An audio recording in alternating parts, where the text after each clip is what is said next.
창조한 사람을 내가 지면에서 쓸어버리되 사람으로부터 가축과 기는 것과 공중의 새 가지 그리하리니 이는 내가 그것들을 지었음을 한탄함이니라 하시니라. 아멘. 창세기 6장입니다. 6장인데 벌써 단 6장 만에 이제 노아의 홍수를 준비하고 계신, 결심하고 계시는 하나님의 모습을 우리가 보고 있습니다. 자, 하나님께서 먹지 말라 하신 그 선악을 알게 하는 나무를 먹은 결과 하나님께서는 사람의 상태를 뭐라고 하냐면 창세기 3장 22절에 보라, 이 사람이 선악을 아는 일에 우리 중 하나같이 되었으니 라고 하셨습니다. 하나님께서 말씀하신 것처럼 아담과 하와가 죄를 지음으로 거룩이 하나님의 영으로 그 코에 생기를 불어넣어 가지고 살아있는 영, 육체가 우리가 아니라 영이 바로 나인 상태로 하나님께서는 낳으셨는데, 우리를 낳으셨는데 그 선과 악을 알게 하는 그 마음이 들어옴으로 인해서 우리가 거룩이 훼손돼서 죄가 함께 공존하는 존재가 되었습니다. 사람의 마음속에는 그래서 선과 악이 공존하고 있습니다. 지난 시간에는 아담과 하와가 하나님의 동산에서 쫓겨나가지고 제법 긴 시간이 흘렀음을 의미하는 세월이 지난 후라는 문장으로 시작되는 창세기 4장 3절에서 아담의 장자인 가인이 아벨을 죽이는 첫 살인이 발생합니다. 그 발단은 하나님께 드리는 제사였고 죄목은 시기였습니다. 동생의 제사만을 받으신 하나님을 향해 분노하고 있을 때 그 가인에게 하나님께서 나타나셔가지고 뭐라고 말씀하시냐면, 가인아, 너 자고 일어나서 문만 열고 나가면 죄가 너한테 기다리고 있어. 죄들이 눈앞에 엎드려 있어. 그러니 너는 그 죄를 잘 다스리고 살아야 돼. 너 마음속에 올라오는 죄를 잘 누르고 선을 행하면서 살아야 돼 라고 말씀하십니다. 근데 그 말씀이 끝나자마자 바로 다음 절이 살인장면입니다. 그 말을 듣고 하나님의 그 충고를, 내 제사를 받지 않으신 이유를 가인의 행실, 평소 행실이 받을 수 없었기 때문에, 그의 행실이 사람을 받을 수 없는 가인과 가인의 제사를 받지 않으셨다고 그랬죠. 아벨과 사람을 먼저 받으시고 받을 만한 사람이 드리는 제사를 받는다고 지난 시간에 말씀드렸습니다. 그래서 하나님이 그 제사를 받지 않아가지고 안색이 변하고, 내가 어찌 안색이 변함이 어찌미뇨 이러거든요. 안색이 변하고 분을 못 이겨 하는 가인에게 그러한 되돌려라 마음을 눌러라, 죄가 올라오더라도 눌러라 라고 말씀하셨는데, 그 바로 하나님의 그 은혜의 말씀을 듣는 직후 바로 살인을 실행하게 됩니다. 분을 못 이기는 거죠. 하나님이 그렇게까지 말씀하셨는데도. 그래서 바로 아벨을 불러내서 들판에 나가서 쳐 죽입니다. 쳐 죽였다는 게 뭐 돌이나 이런 것들로 죽였는지 모르겠습니다만 쳐서 죽였다고 합니다. 성경은 그렇게 쓰여 있습니다. 그래서 이 장면을 보면은 가인의 제사를 왜 받을 수 없었는지, 그의 성품이나 평소의 언행 이런 것들을 미루어 짐작할 수 있는 부분을 이렇게 적어 놓은 거거든요. 성경에 기록한 이유가 그렇습니다. 가인의 생각 속에 살인을 불러올 마음은 다름이 아닌 시기였습니다. 시기. 교회 안에서도 하나님을 믿는 사람끼리도 이 시기란 거는 참으로 참기가 어려운 것 같아요. 특히 예전 교회에서 보면은 제가 늘 이렇게 가는 곳마다 이 성전에 있는 그 뭐라고 해야 됩니까? 이 성구들을 닦는 걸 제가 즐겨 했어요. 그래가지고 항상 여기를 닦고 이렇게 청소하고 하는 거, 십자가를 특히 닦는 거는 제가 남들 십자가 안 닦는데 죽어라고 올라가지고 사다리 타고 올라가가지고 면서까지 제가 닦았거든요, 맨날. 근데 어느 날 어떤 교회 갔더니 어떤 나이 드신 노 권사님께서 기분이 좀 상해하셨다고 그래가지고, 아이고 그러시냐, 하셔라, 저는 딴 데 해도 된다 해가지고 제가 1층에 내려가서 이제 성전 다른 곳을 청소를 했거든요. 저는 이제 마음속에 그거죠. 제가 청소를 하는 게 아니라 기도하는 거죠. 기도. 성전을 닦는다는 거는 정말 너무 좋은 일이에요. 그렇게 좋을 수가 없어요. 저한테는 그랬어요. 그랬는데 그분은 어떤 경쟁으로 생각하시더라고요. 아니 2번 닦으면 어떻고 3번 닦으면 어떤가 싶은 생각이 드는데 여기는 내 영역이야 라고 하시는 데는 뭐 마음 상할 일이 뭐가 있겠어요. 서로 불편하죠. 그래서 제가 다른 곳을 했는데 하나님께서 과연 거기 닦는 거는 더 충성이라고 하고 다른 것 화장실 청소하는 거는 부족한 충성이라고 할까. 하나님은 뭔가 잘못 알고 계신 거 아닌가 하는 안타까움이 있었어요. 근데 그런 시기들, 그리고 특히 충성하는 자의 아킬레스건이에요. 시기는 큰 교회들 가보면 서로 경쟁적으로 목사님이나 이런 분들한테 이제 한마디 좋은 소리 들으면은 그게 옆에서 듣기에 불편하고 막 나한테는 칭찬도 안 해주고 하는 막 시기들이 있거든요. 하나님을 향한 충성이 나중에 나를 삼킨다고 그랬거든요. 예수님이 뭐라고 그러셨냐면 열심히, 하나님을 향한 열심히 예수 그리스도를 삼킨다고요. 유대인들이 하나님을 향한 열심히. 하여튼 뭐 여담이고요. 그 죄는 이렇듯 우리 마음속에서 들어오는 게 아니에요. 스멀스멀 스미는 거예요. 스미는 거. 나도 모르게 녹아 들어오는, 녹는 거예요. 내 체득 몸이 이미 체질화되는 거거든요. 점점. 그래서 이렇게 죄의 성장 속도가 빨라요. 6절 창세기 1장 1절에 하나님 태초에 하나님이 이렇게 천지를 창조하시기 시작하고 6장 7절이에요. 지금 7절에 노아의 홍수를 준비하시는 장면이니까 아주 대단히 죄가 얼마만큼 급속도로 퍼져나갔는지 그건 있죠. 시기적으로 줄은 짧습니다. 몇 장 안 되지만 기간은 한 1500년 정도 되어질 것으로 보여져요. 그래서 죄의 장성 과정을 살펴보면 에덴에서부터 잠깐 살펴보면 하와의 욕심이 유혹을 이기지 못했고 아담은 하나님과 하와에게 죄를 전가하고 뉘우치지 않고 하나님을 피하고 숨고 벗었으므로 두려워하여 숨었나이다. 말도 안 되는 벗었는데 그게 왜 두려워? 잘못한 걸 내가 아는 거예요. 선과 악을 알게 하는 나무잖아요. 나무의 이름이 이미 내가 알아. 그러니까 하나님이 하지 말라는 걸 해서 내가 죄를 지었다는 걸 알게 되었어요. 그걸 먹는 순간. 그래서 죄를 짓는 거하고 그거에 대한 양심의 가책이 동시에 일어난 거죠. 이래서 가인이 유리하는 자가 됐을 때 하나님께서 창세기 4장 15절이에요. 그게 가인에게 아벨을 죽인 그 죄의 대가를 벌로 가인에게 유리하는 자가 되게 하셨어요. 정처 없이 떠도는, 그 시절에 정처 없이 떠돈다는 것은 죽음이죠. 그래서 창세기 4장 15절인데 불과 몇 줄 지나지 않아서 창세기 4장 23절 8절 단 8절을 지나서 또 다른 살인이 이제 등장합니다. 그거는 라멕이라는 사람이에요. 라멕이라는 사람인데 이 라멕이라는 사람은 가인의 5대손이에요. 5대손인데 이제 5대손이면 이제 그 셋의 족보를 쭉 보면은 장자를 낳은 연령이 나오거든요. 미루어 짐작하건대 약 500년. 아담이 창조된 이후에, 사람이 창조된 이후에 약 500년 정도 흘렀을 것으로 예상됩니다. 그 기간 동안 라멕이라는 사람이 어떤 일을 하냐면 2가지 큰 죄를 저질러요. 이제 죄가 발명이 돼. 아예 이제 새로운 죄가. 살인은 그렇다 치고 살인도 1명인지 2명인지 아사무사한 표현들이 등장을 하고 있죠. 2명으로 해석될 수도 있고 1명으로 해석될 수도 있는 그런 문장입니다. 그래서 이 사람이 살인을 가인에 의해서 이어서 또 살인을 한 죄가 있고 또 하나의 큰 죄가 있어요. 아담에게 하와에게 뭐라고 그러셨냐면 하나님께서 그러니까 둘이 한 몸 되어 살으라고 이렇게 했잖아요. 일부 일처제에 대한 개념이거든요.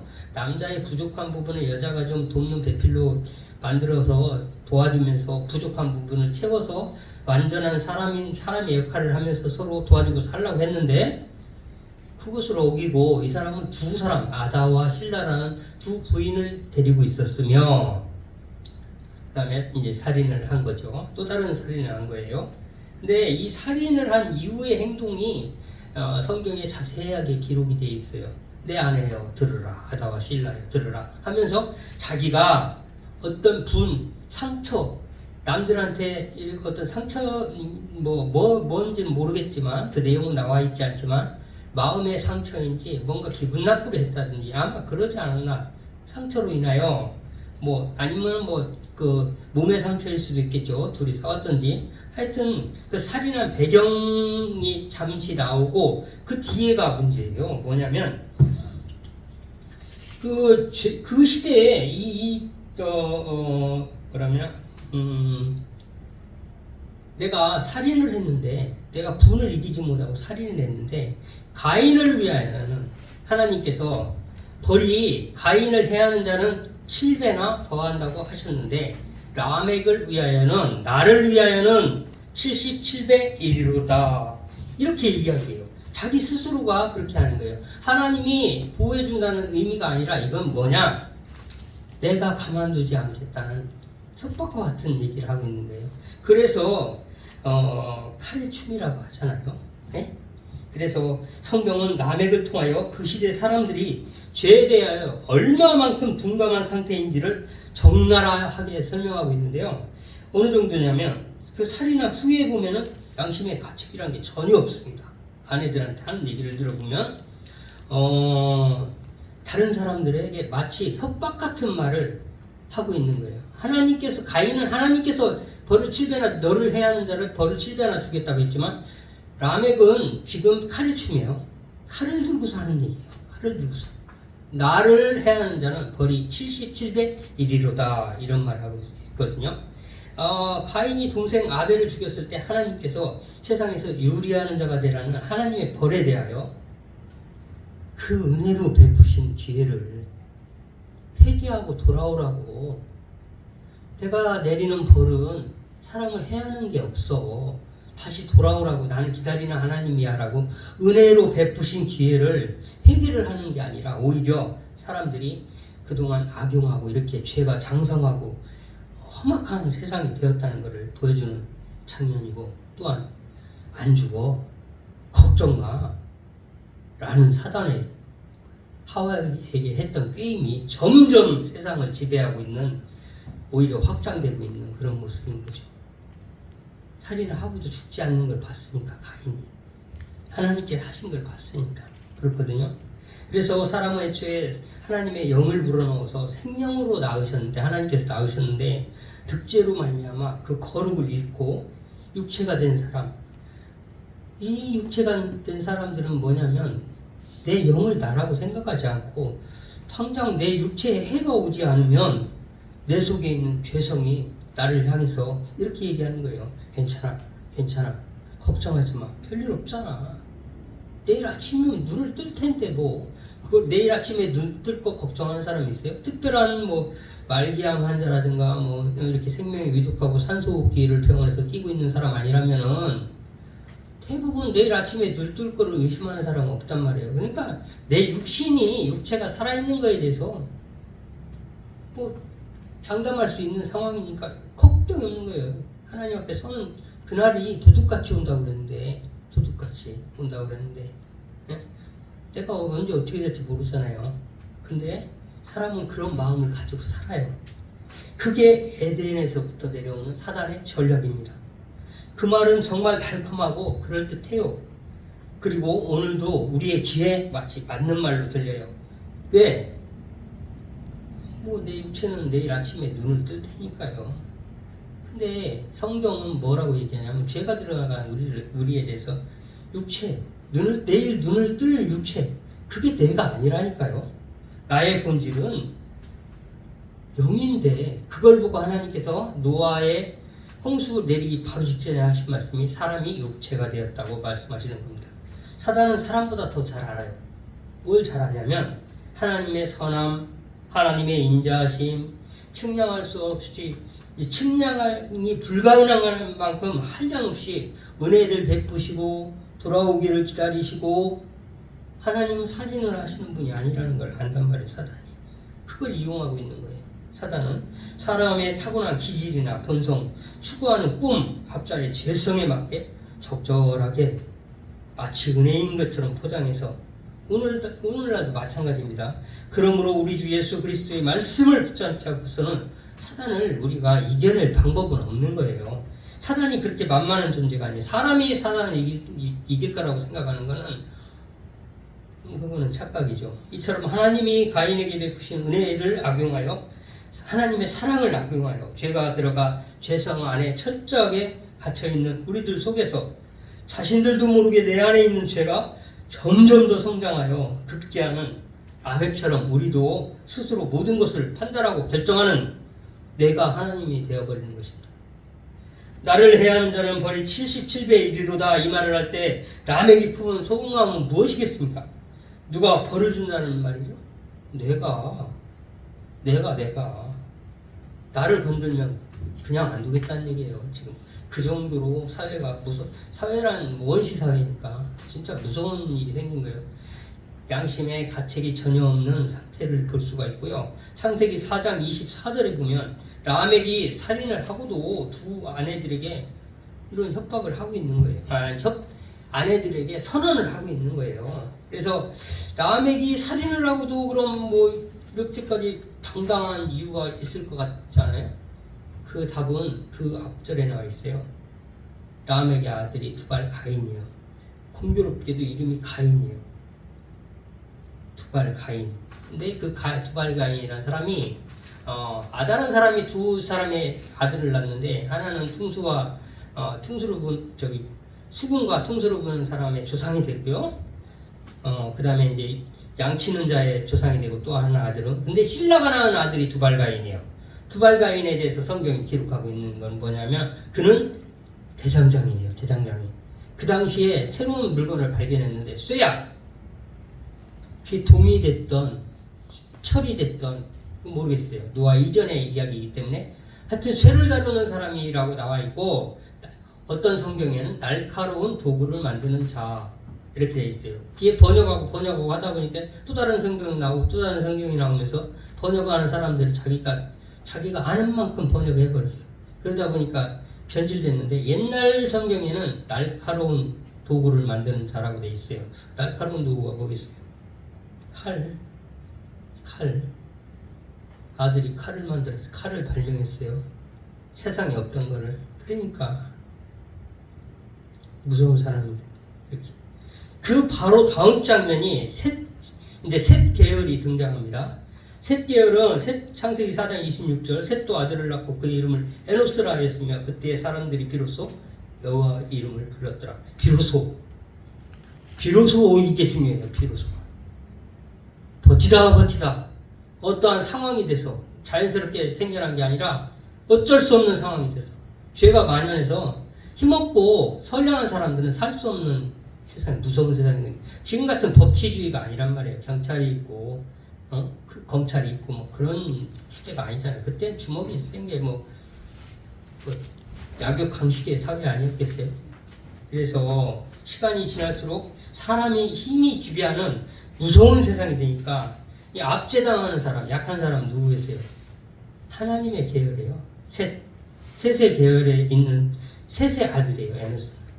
그쪽이 이제 엄청난 핍박을 당하지 않았나 싶어요. 그래가지고 이쪽 가인의 후손들은 무섭게 성장했고, 그래서 셋의 후손 에노스가 비로소가 중요해요. 어쩔 수 없이 어떤 상황이 돼서 그때서야 비빌 언덕이 없고 기댈 데가 없으니까 완전 막막한 상황이 되니까 비로소가 그런 뜻인 것 같습니다. 제가 보기에는 그렇게 이해가 돼요. 막막한 하나님밖에는 이제 또한 악이 세상에 가득 차고 그것을 증명하는 구절이 바로 뒤에도 계속 등장을 합니다. 창세기 6장 1절 사람이 땅 위에 번성하기 시작할 때 그들에게서 딸들이 나니 창세기 6장 2절 하나님의 아들들이 사람의 딸들의 아름다움을 보고 자기들이 좋아하는 모든 여자를 아내로 삼는지라. 모든 여자 이리와 하면 다 내 여자야. 내 여자. 너 나하고 살아. 같이 저쪽하고 같이 부은데도 다 모든 여자를 내 아내로 삼는지라. 다 힘이 지배하는 사회가 됐다는 것을 몇 절 안 되지만 제가 보기에는 엄청난 사회, 이게 무섭게 변하고 있는 사회를 잘 그려놨거든요. 하나님의 아들들 거기에 나오면 네피림, 그 다음에 또 뭐 있어요? 거인. 이 세 단어가 무엇을 의미합니까? 결국에 덩치가 큰 사람, 힘이 있는 사람, 무기를 가진 사람. 이제 라멕이 무기를 가졌잖아요. 무기. 칼을, 아들이 칼을 개발했잖아요. 칼을 발명했잖아요.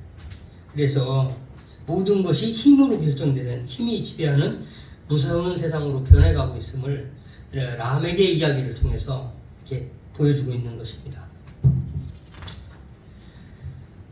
그리고 곧바로 오늘 좀 많이 늦어가지고 여기까지 하고 다음 오늘 찬양하고 사모님 기도하면서 조금 이렇게 시간이 딜레이가 됐어요. 그래가지고 기도할 시간이 없네요. 그래서 끝으로 우리한테 죄가 들어올 때 우리한테 알 수 있는, 느낄 수 있는 방법으로 들어오는 게 아닙니다. 우리가 알지도 느끼지도 못하는 사이에 들어오는 게 아니라 아까 얘기했듯이 스멀스멀 점점 자신도 모르는 사이에 스며드는 거예요. 나도 모르게 스며들어가지고 내 속에 존재하는지조차 내가 느끼지 못하는 상황이 되는 거예요. 그러므로 믿는 사람들은 말씀과 기도로 늘 깨어 있어야 됩니다. 영적인 분별력을 잃지 않도록 예수님과 늘 가까이 하는 삶 유지하도록 노력하시기 바랍니다. 하나님은 영이시니 우리의 마음속 한가운데 있는 우리들 마음의 중심을 보시는 하나님이십니다. 다음 한 주간도 에녹과 같이 하나님과 동행하는 여러분 되시기를 간절히 바랍니다. 기도하시겠습니다. 하나님 감사합니다. 창세로부터 오늘에 이르기까지 변함없이 베풀어 주시는 놀라운 은혜에 감사를 드립니다. 우리 주의 말씀의 검을 붙잡고 다음 한 주간도 세상에서 살아갈 때 죄로부터 치열하게 싸워 승리하는 우리 되게 하옵소서. 예수님의 이름으로 기도하옵나이다. 아멘.